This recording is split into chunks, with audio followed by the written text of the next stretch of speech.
e bukur. E bukur? E bukur. A shekanshme? E veçantë dhe e bukur shumë. Çdo ndezje dritash ka një lloj emocioni shumë të bukur, sikur të rikthem pas në fëmijëri, ose vetëm mua. Okej, tani fol mirë ti, se janë dhe korçarët, unë kam thënë që kur transmetohet emisioni dhe ata do thonë, Kozeta po na e bën avokatin ashtu siç duhet.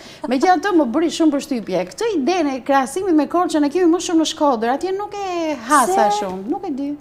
Ndoshta ata e filluan vitin e ri më bukur dhe ne pasaj e morëm kaq seriozisht sa pika. Nuk mund të them se ja kaluam, do ta nxjerrim përmes emisionit. Konkluzionin e vendosin vetë qytetarët që po na përcjellin në këto momente.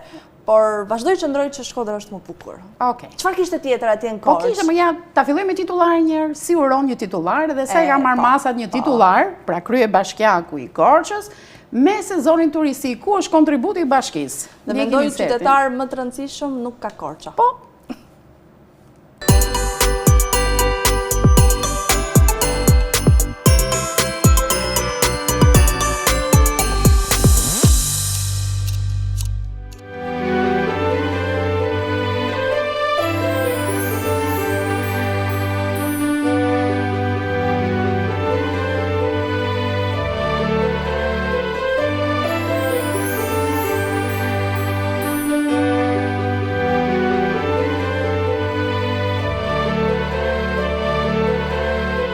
Sot është një ditë e veçantë, ashtu si në çdo fillim të muajit dhjetor, Korça ndes dritat e festave dhe merr pamjen magjike që shoqëron përgjatë gjithë muajit dhjetor, duke u shndruar në kryeqytetin e festimeve të festave të fundvitit në Shqipëri.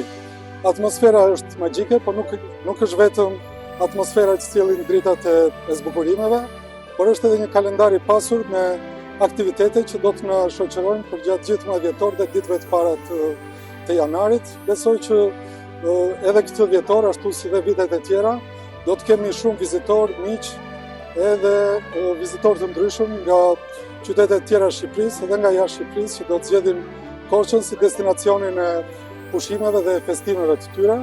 Ka kohë që të gjitha kapacitetet akomoduese të Korçës janë rezervuar, janë shitur, janë prenotuar dhe shpresoj që, siç thash, të kemi një atmosferë magjike që të na shoqërojë përgjatë gjithë këtij muaji. Shumë faleminderit, gëzuar festat, shëndet edhe mbarësi në çdo familje korçare dhe shqiptare.